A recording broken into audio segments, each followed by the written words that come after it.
Abre a tua Bíblia em Atos 4. Atos, capítulo 4. E hoje nós vamos falar sobre a diferença na vida de quem anda com Jesus. Atos, capítulo 4. Irmã Mônica, já ouviu aquele dito popular que diz: diz-me com quem andas e eu... Só a irmã Mônica conhece, gente? Conhece, Luciano, esse? Então vamos lá. Diz-me com quem andas e eu te direi quem és. Existe algo parecido aqui em inglês, Débora, que você saiba? Não? Para talvez tentar traduzir de forma melhor para o Jerry. Mas esse é um dito popular. A palavra de Deus, Paulo escrevendo em 1 Coríntios capítulo 15, ele vai dizer também que as más companhias corrompem os bons costumes, que é uma forma também de interpretarmos essa mesma realidade da sabedoria popular, Rafaela. E aí, em Atos 4, especialmente no verso 13, mas nós vamos caminhar a partir do verso 1, talvez os irmãos já estão aí olhando o que tem no verso 13, mas os nossos irmãos em Cristo, Pedro, João, eles são reconhecidos, Fabrício, como homens que andaram com Jesus. E minha oração então, no dia de hoje, é que nós possamos também, como homens e mulheres, sermos reconhecidos como pessoas que andam com Jesus, através da habitação do Espírito Santo em nós. E talvez, Mauro, se forem dizer, diz-me com quem andas e eu te direi quem és, funcione para nós, não porque estamos com más companhias, mas que a gente pode dizer, eu ando com Cristo. Atos capítulo 4, verso 1, a palavra de Deus diz o seguinte: enquanto Pedro e João falavam ao povo, chegaram os sacerdotes e o capitão da guarda do templo e os saduceus. Eles estavam muito perturbados porque os apóstolos estavam ensinando o povo e proclamando em Jesus a ressurreição dos mortos. Agarraram Pedro e João e, como já estava anoitecendo, os colocaram numa prisão até o dia seguinte. Mas muitos dos que tinham ouvido a mensagem creram, chegando o número dos homens que creram a perto de 5.000. No dia seguinte, as autoridades, os líderes religiosos, os mestres da lei, reuniram-se em Jerusalém. E estavam ali Anás, o sumo sacerdote, bem como Caifás, João, Alexandre e todos os que eram da família do sumo sacerdote. Mandaram trazer Pedro e João diante deles e começaram a interrogá-los. Com que poder ou em nome de quem vocês fizeram isso? Então Pedro, cheio do Espírito Santo, disse-lhes: autoridades e líderes do povo, visto que hoje somos chamados a prestar contas de um ato de bondade em favor de um aleijado, sendo interrogados acerca de como ele foi curado, saibam os senhores e todo o povo de Israel, que por meio do nome que nós cantamos, poderoso, maravilhoso, glorioso, o nome de Jesus Cristo, o Nazareno, a quem os senhores crucificaram, mas a quem Deus ressuscitou dos mortos, este homem aí está curado diante dos senhores. Este Jesus é a pedra que vocês, construtores, rejeitaram, e que se tornou a pedra angular. Não há salvação em nenhum outro, pois debaixo do céu não há nenhum outro nome dado entre os homens, pelo qual devamos ser salvos. Vendo a coragem de Pedro e de João, e percebendo que eram homens comuns e sem instrução, ficaram admirados e reconheceram que eles haviam estado com Jesus. Amamos a Tua palavra, Senhor.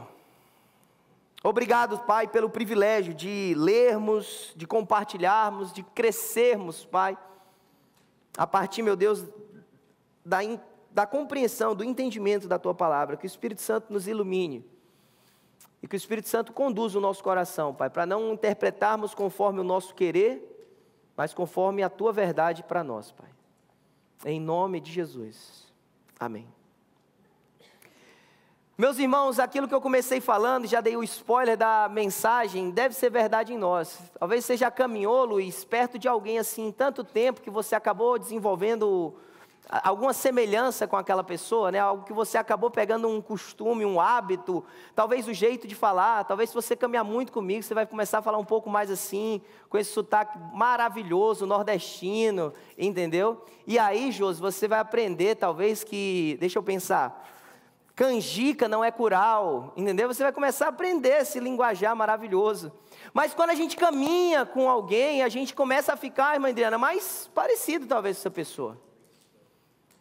E aí, meu clamor então é que nós possamos andar cada vez mais perto de Jesus, porque isso muda a nossa vida. Assim como a gente acaba mudando alguns hábitos por estarmos perto de alguém. Ora, caminhar com Cristo necessariamente vai mudar a nossa forma de ser. Vai mudar a nossa forma de agir. Não no domingo passado, mas no domingo anterior, nós ministramos em Atos 3 sobre a cura desse aleijado. Não tenho prata, não tenho ouro, o que eu tenho te dou. Talvez foi importante caminhar com Jesus também, né, irmã Adriana? Aquele que não tinha onde reclinar a sua cabeça. Aquele que, como falamos também, priorizou a busca ao reino, aquele que foi obediente ao Pai. E agora, por consequência do ato de bondade, da cura desse aleijado, Pedro e João começam a pregar. A Bíblia vai dizer ainda em Atos 3 que a multidão começa a se juntar com eles, começa a seguir eles, Guilherme. E aí isso abre uma janela de oportunidade para que eles falem sobre a palavra de Deus. E aí quando eu penso nessa manifestação da palavra ou da vida de João e de Pedro, a gente é lembrado de princípios muito básicos que a palavra de Deus já nos encoraja, que é: nós e esses homens, eles eram feitos testemunhas. Desde Atos 1, 8, o descer do Espírito Santo era para fazer o quê? Habitar nesses homens e habilitar esses homens para transformá-los em testemunhas aptas. E eles revelam isso desde Atos capítulo 3, mas também no finalzinho agora, no capítulo 4, lá no verso 20, eles vão dizer: olha, nós não podemos deixar de falar do que nós vimos e do que nós ouvimos. Isso é ser testemunha. A testemunha, ela precisava ver, ela precisava ouvir. Eles estão dizendo: nós andamos com ele, nós vimos, nós ouvimos, e é impossível para nós nos calarmos, porque a transformação que aconteceu na nossa vida, pelo fato de andarmos com Jesus, é impossível nós nos mantermos do mesmo jeito. Nós somos as suas testemunhas. Lá no capítulo 3, verso 15, Pedro está pregando e diz: olha, vocês mataram o autor da vida, mas Deus o ressuscitou dos mortos, e nós somos testemunhas disso.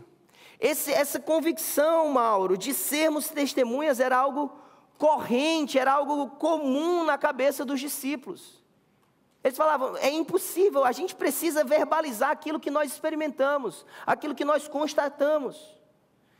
E aí quando a gente olha para esse homem, talvez, irmão Clay, chamado Pedro, a gente lembra que um dia ele teve uma oportunidade de testemunhar, e falhou, diria eu, não julgando, mas relatando o fato, falhou. Porque quando perguntaram para Pedro, Bruninho: você que andava com ele, você que estava com Jesus, quando Jesus estava sendo preso, ou estava preso, sendo conduzido no seu julgamento, ele disse: não, eu não. Agora esse homem restaurado, transformado, ele diz: eu fui feita testemunha, eu fui feito testemunha de Deus. E aí por isso que o que está lá no verso 8 do capítulo 4 é fundamental para nós.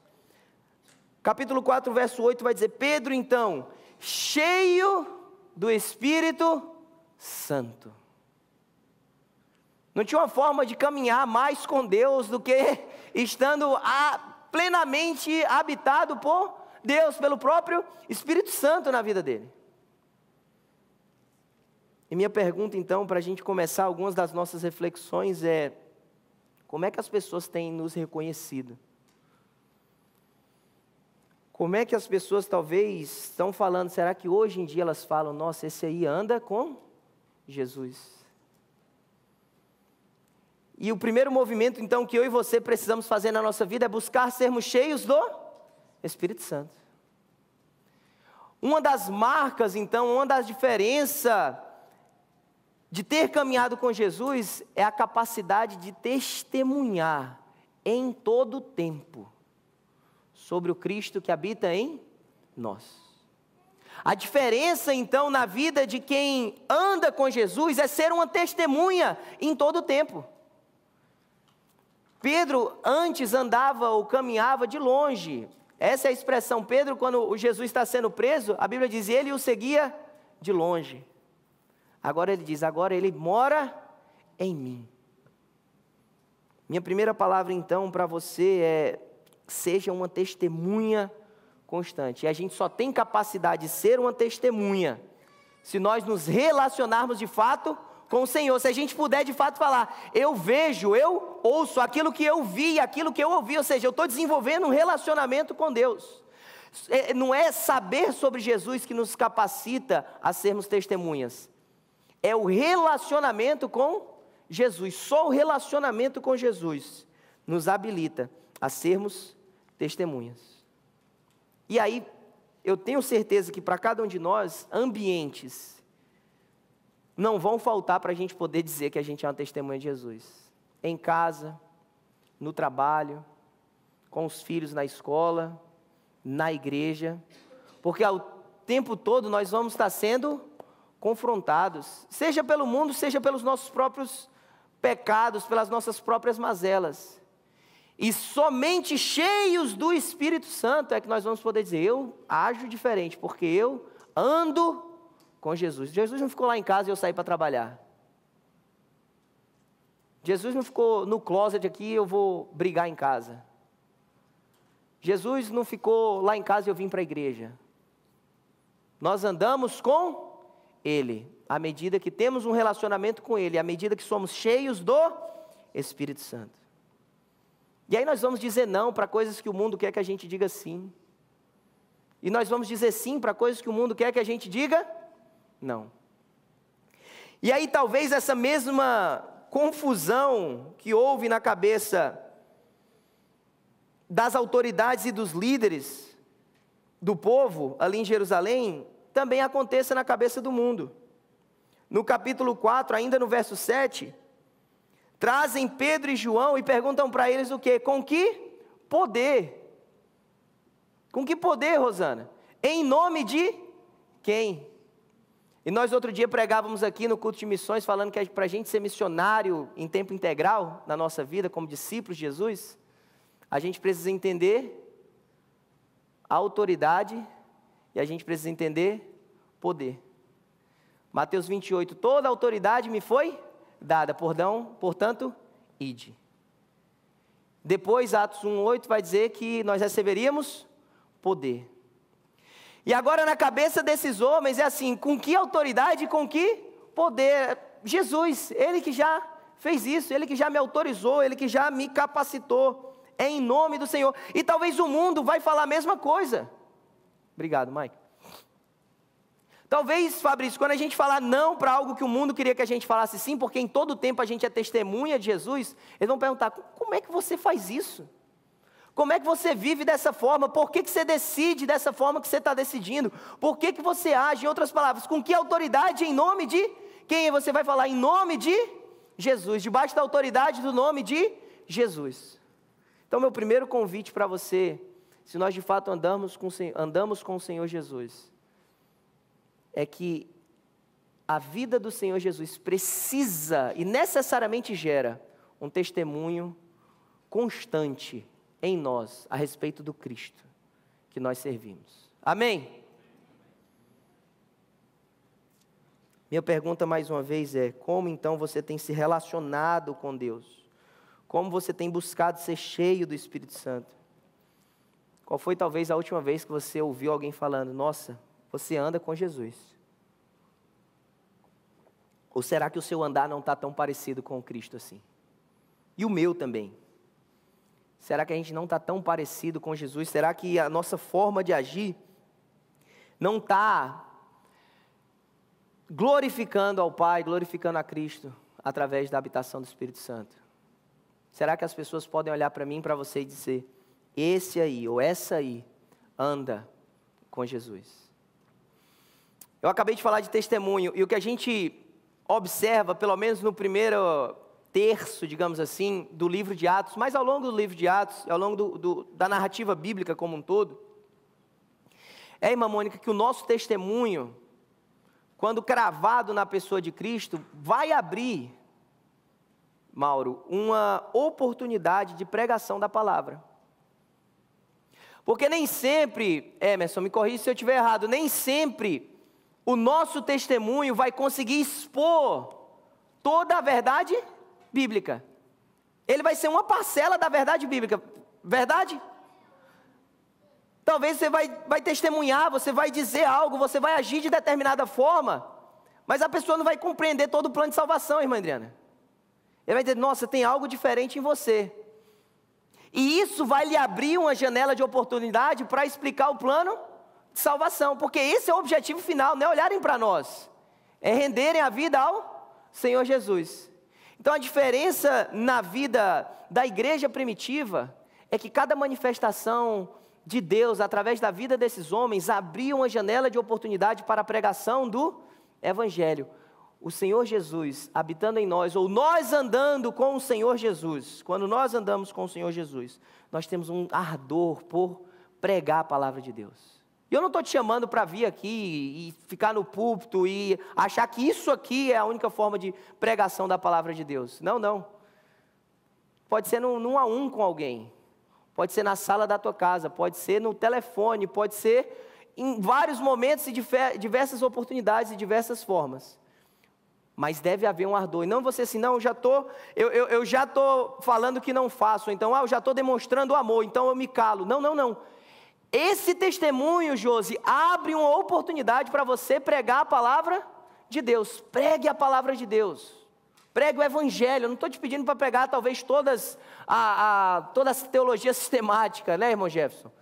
Mas eu estou te pedindo para entender o plano de salvação, eu estou te pedindo para compreender, dizendo, meu irmão, você viu isso que aconteceu na minha vida? Ou você sabe que embaixo de que autoridade, de que nome eu faço isso? Então deixa eu te falar, ele mudou a minha história, e você também precisa. E talvez a tua profissão vai ser um ponto de pregação. Talvez aquilo que tu tem conhecimento vai se tornar uma grande ilustração. Talvez aquilo que você faz no teu trabalho vai se tornar uma ilustração, dizendo, olha, assim como eu faço isso aqui, ele também faz na minha vida, ele mudou a minha história.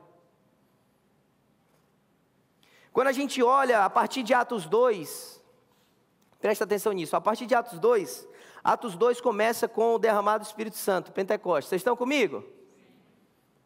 Tomaram um café bem? Sim. Próximo domingo, finalmente, viu, Jô? Tá gravando, Diego? Pode gravar. Cadê a... Ih, eu estou sozinho aqui, a Elga não está aqui, o Romário está aqui, o Paulinho está aqui. Estou agora assumindo a bronca agora, né?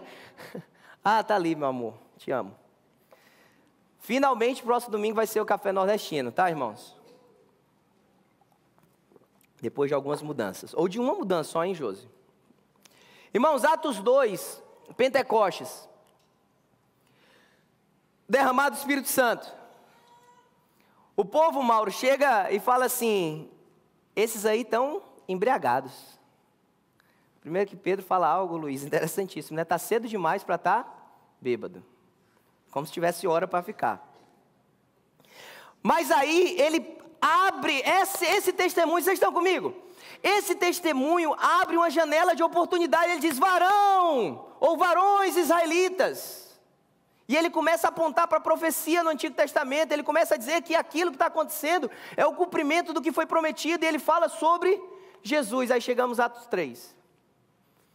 Cura do paralítico. No templo, ou no pátio do templo, Talita. E aí aquela cura não acaba ali naquele lugar, mas abre também uma oportunidade para pregação. O restante de Atos 3, Atos 4 agora... Eles estão pregando por conta de uma janela de oportunidade que se abriu através de um testemunho. Testemunho no Senhor Jesus deve abrir e gera em nós uma janela de oportunidade. Nós precisamos estar preparados para pregar a palavra de Deus, porque essa é a diferença que Ele faz quando nós andamos com Cristo. Atos 4, eles são presos. No outro dia vem, chama as autoridades. Eles falam também, olha, deixa eu pregar aqui para vocês. E por sinal, a pedra que vocês rejeitaram. Eles já vão na ferida de novo.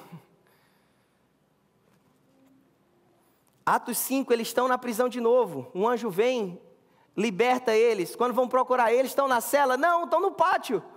Fazendo o quê? Pregando de novo. O povo vai gostar de pregar. Atos 6. A igreja está crescendo. As questões eclesiásticas estão acontecendo. Precisa do cuidado com as viúvas, Fabrício. Aí eles falam assim, vamos cuidar delas, mas a gente não pode parar de pregar. Nós não podemos abandonar o ministério da palavra e da oração. E aí isso acontece também. Atos 7, Estevão é apedrejado,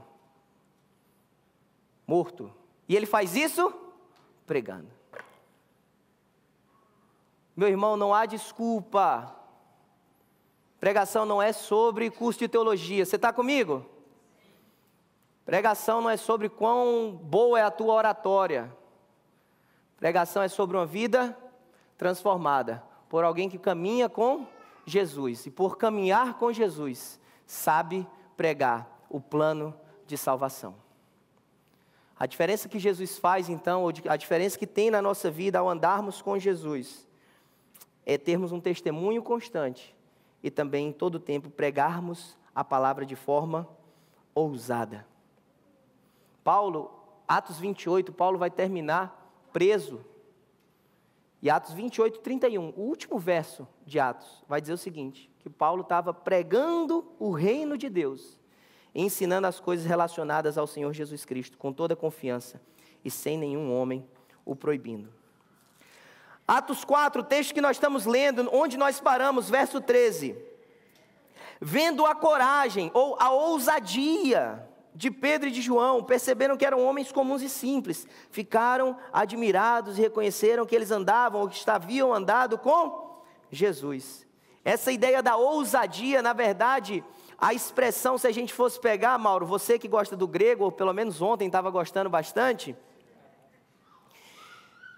é uma expressão que na verdade significaria toda palavra. E o que isso tem a ver com ousadia? Literalmente, e nos evangelhos ela vai ser traduzida também como abertamente, com clareza. Em outras palavras, essa ousadia na verdade é porque em meio a uma oposição, eles pregavam toda a verdade, toda a palavra, sem esconder nada. Eles pegavam com toda a clareza, expondo a verdade, as escrituras, sem reter nada. E por isso eles eram tão ousados. E com o tempo, especialmente no contexto do primeiro século, em razão da própria perseguição, esse pregar toda a palavra se tornou um ato de ousadia, de coragem. Mas a ideia é, eles pregavam toda a palavra. Verso 29 de Atos 4, vem comigo. Agora, Senhor, considera as ameaças deles e capacita os teus servos para anunciarem a tua palavra corajosamente. Verso 31, depois de orarem, tremeu o lugar em que estavam reunidos. Todos ficaram cheios do Espírito Santo e anunciavam corajosamente a palavra de Deus. Meu irmão, esse era o modo de ação da igreja primitiva. Meu convite para você é que esse também deve ser o nosso modo de ação. E se tem nos faltado ousadia, coragem para pregar toda a palavra, eu te convido a orar. Senhor, me dá ousadia. Senhor, me dá essa coragem. Me ajuda. Me capacita. E que a gente possa falar do perdão, da graça, da salvação.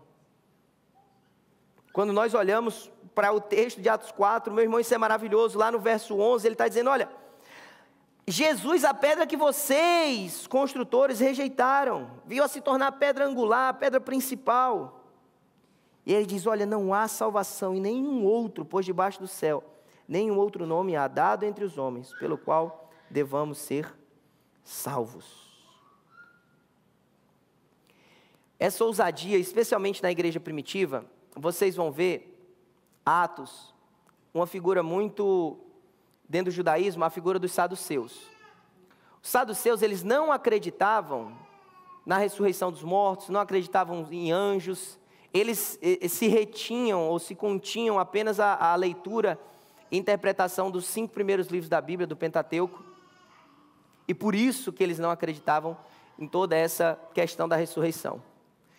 Durante o ministério terreno de Jesus, Rafaela, os maiores opositores dentro do judaísmo em relação ao ministério de Jesus eram os fariseus, que eram aqueles que não apenas pegavam a lei, mas eles tinham a sua própria lei oral, ou seja, eles acrescentavam à lei de Deus outras leis, e Jesus combate isso de forma muito ferrenha, essa hipocrisia, esse modo religioso deles viverem. Na igreja primitiva, a igreja se firmava, obviamente, no anúncio não apenas da morte, mas da ressurreição. Nós falamos da ceia sendo a morte até que ele venha. Então nós anunciamos a morte e a ressurreição e a expectativa do retorno de Jesus na ceia. Sendo que os saduceus não acreditavam nisso, por isso que você vai ver em Atos e na igreja primitiva, ou no Novo Testamento, saindo dos evangelhos, esse grupo fazendo tanta oposição ao Senhor ou à igreja primitiva. Porque se Jesus não ressuscitou, é vã a nossa pregação, a nossa fé. E aí esses homens então estão lá, sendo vistos como corajosos, como ousados. E aí a partir do verso 15, olha o que acontece. Assim ordenaram que se retirasse do sinédrio e começaram a discutir, perguntando: o que nós vamos fazer com esses homens? Todos que moram em Jerusalém sabem que eles realizaram um milagre notório e nós não podemos negar. Todavia, para impedir que isso se espalhe ainda mais no meio do povo, precisamos adverti-los de que não falem mais com ninguém sobre esse nome. Então, chamando-os novamente, ordenaram-lhes que não falassem nem ensinassem em nome de Jesus. Olha a resposta.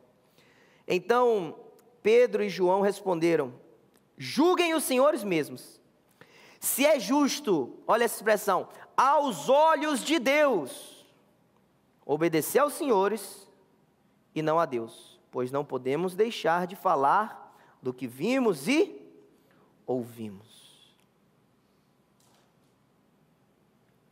Testemunho constante, a diferença que Cristo faz, ou caminhar com Cristo faz em nós.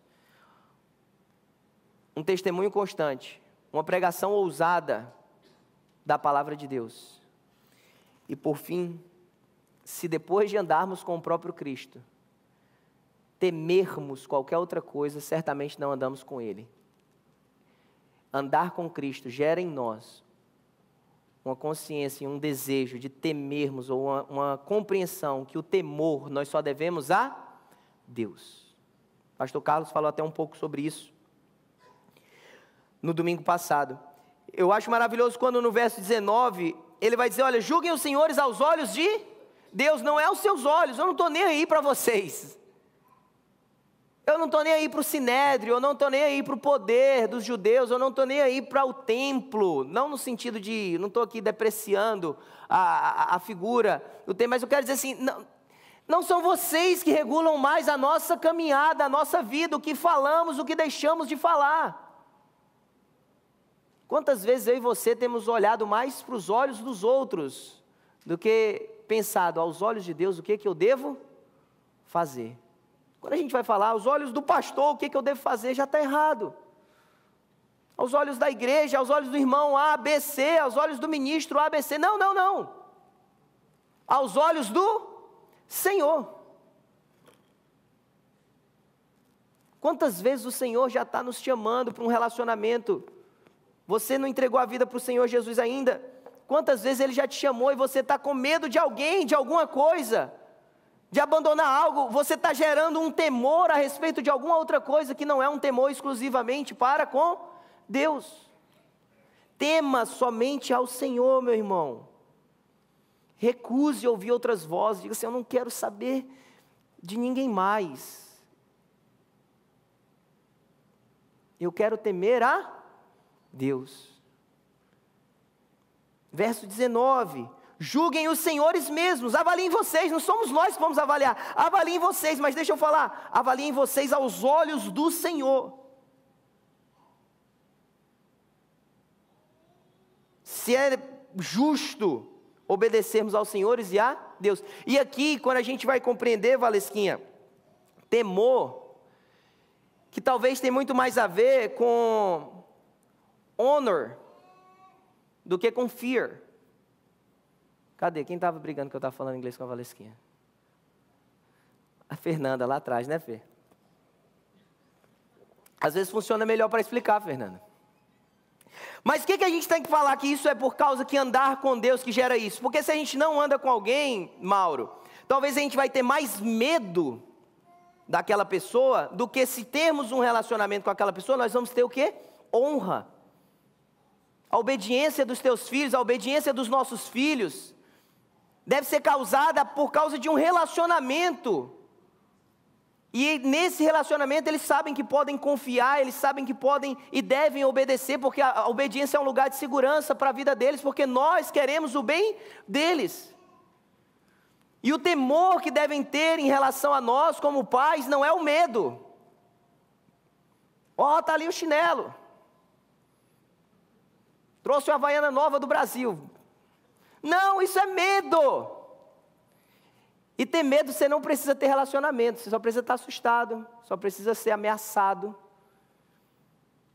Por isso que o temor ao Senhor, julguem aos olhos do Senhor. Nós precisamos ter um relacionamento com Deus, meus irmãos. E relacionar com Deus vai gerar em nós um desejo de honrar somente ao Senhor, dizendo: Senhor, eu te conheço, eu caminho contigo. Meus olhos veem, meus ouvidos ouvem. Eu não posso temer a ninguém mais. Eu só quero temer a Deus. E aí eu termino olhando de volta para a figura do Pedro. Porque um dia, esse Pedro teve medo dos homens. Romário, que bom que você veio. Romário, prometi café da manhã próximo domingo, tá? Tá gravado. Pedro um dia teve temor dos homens. Disse: não, eu não conheço esse não. Sabe quando é que muda o relacionamento de Pedro com o próprio Cristo? Quando ele pergunta sobre amor. Cristo ressurreto agora olha para Pedro e fala: Pedro, tu me amas. Tu me amas. Cuida, apacenta os meus. E aí a história de Pedro muda radicalmente, daquele que um dia negava para esse que agora dizendo: olha, julguem vocês. Se nós pensarmos bem, Fabrício, era nesse mesmíssimo contexto, sumo sacerdote, sinédrio, essa foi a turma que preparou o julgamento de Jesus. Agora Pedro estava nesse mesmo ambiente, cercado daquelas mesmas pessoas, mas agora com outra postura. Agora ele estava cheio do Espírito Santo. Por isso que antes de perguntar talvez para o irmão ou para a irmã, dizendo: como é que está o teu temor em relação ao Senhor? Minha pergunta é: como é que está o teu relacionamento com o Senhor?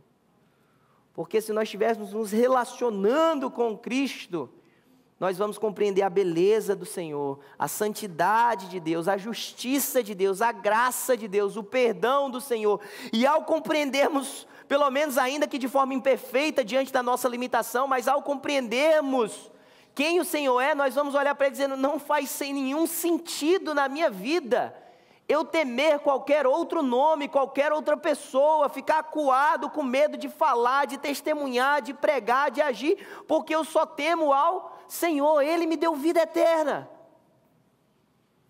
Ele me amou como ninguém me ama. Só a Ele que eu devo glória e honra. Eu quero terminar lendo o verso 13, que foi o verso que nós usamos talvez como âncora. Vendo a coragem de Pedro e de João, percebendo que eram homens comuns, sem instrução, ficaram admirados e reconheceram que eles haviam estado com Jesus. Como eu comecei: diz-me com quem andas e eu te direi quem és. Com quem você tem andado? E se você tem andado com Jesus, isso muda também com quem você tem andado na sua vida aqui nessa terra. E não se preocupa, porque não eram homens com todo o conhecimento, toda a compreensão. Não, eram homens simples, sem instrução. Talvez você tenha mais instrução do que Pedro e João. Então não se preocupa. Qual a sua única preocupação? Estou eu andando com Jesus? Se você está andando com Jesus, deixa eu te falar algo. É impossível você ficar do mesmo jeito.